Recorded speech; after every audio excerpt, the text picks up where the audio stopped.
We have Dr. Mohan here with me. Of course, you know her from the landing coverage. Hey, Doc, how are you? I'm doing very well, Mr. President. I just want you to know. Thank you for taking the time to speak with us. Are you kidding me? What an honor this is. This is an incredible honor, and it's amazing. Indian of descent Americans are taking over the country. You, my vice president, my speechwriter, Vinay, I tell you what, but thank you. You guys are incredible. Did you want to say something? I'll be quiet. Absolutely, Swati. Tell us how you felt on landing day, and actually what path brought you to here at the lab. Absolutely. So my path actually started way back when I was a child watching my first episode of Star Trek.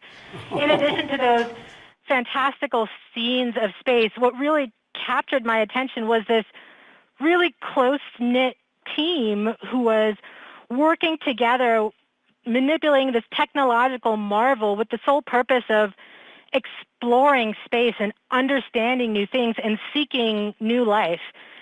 Perseverance is my first mission at JPL, where I've gotten to work from the very beginning of formulation all the way through operations. And it's made me feel like I was part of that crew, being able to work with this incredibly diverse, talented team that has become like a family. Spending years creating our own technological marvel has been a privilege. Those last days and weeks leading up to landing day, it was pretty smooth, but we were all still really nervous and frankly terrified until we got through those final 7 minutes. To be able to call touchdown safely, to see those first images come back from Mars, to see the place where we had never been able to go to on Mars before, and go there, reach there for the express purpose of seeking out new life, just made it feel like I was living in a dream. Now that that tremendous relief has passed for the team of being able to be there safely, all that's left is the excitement and the thrill of all the scientific discoveries that are yet to come of what Perseverance can actually find, and hopefully find those signs of past life on Mars. Well, I tell you what, you said you feel like you're living a dream. You've created a dream for millions and millions of young kids, young Americans. You talk about STEM. Look, the thing that I found so exhilarating about this, you all did this, the whole team, the team I can see now, and the entire team at JPL. What you did, you restored a dose of confidence in the American people. They're beginning to wonder about us. They're beginning to wonder, are we still the country we always believed we were? You guys did it. You guys gave a sense of America's back. It's astounding what you did. You should not underestimate it. You should not underestimate it. You did it the most American way. You believed in science. You believed in hard work, and you believed there wasn't a darn thing you couldn't do if you put your minds together. One of the reasons why we're such an incredible country is we're such a diverse country. We bring the best out of every single solitary culture in the world, here in the United States of America. And we give people an opportunity to let their dreams run forward.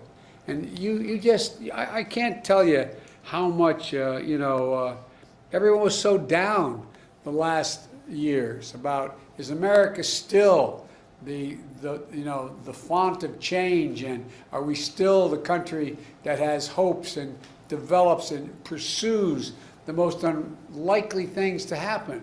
And we are. And you all demonstrated it. I really mean this. It's so much bigger than landing Perseverance on Mars. It's about the American spirit. And you brought it back. You brought it back in a moment we so desperately needed.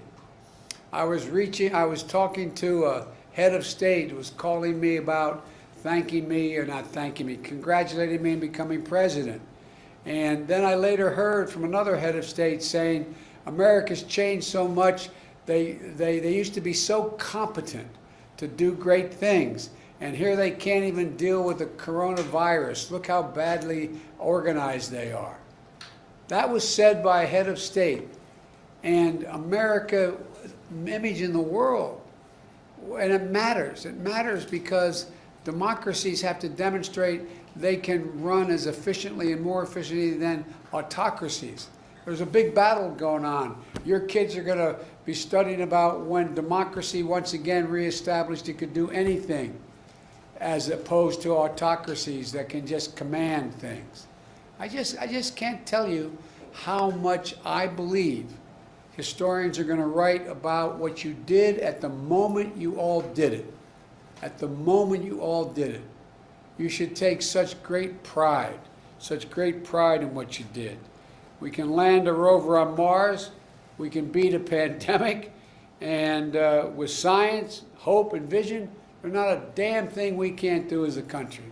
We have never, ever, ever failed to meet a goal. We've set our mind to it, and we've done it together. And that's what you all showed. So it goes way beyond the whole notion of what you just recently did. And God only knows what is going to come from this. God only knows what's going to happen. But you all are incredible. All the dreams you've created in other people's minds, other young kids. I tell you what, I just wanted to thank you and tell you, it just seems that, we're on the side of the angels just at the moment when things look like they're really dark in America over our history. Something has come along. Something has come along. And you guys came along and you did this. And so I just want to thank you from the bottom of my heart, tell you how presumptuous of me to say I'm proud of you, but I am so proud of you. And Mike, the teamwork that still exists there, the importance of it, the consequence of what you're doing, and it's only just a start. I had a group of folks in my office not too long ago, House and Senate members, House members, Democrats and Republicans, talking about infrastructure.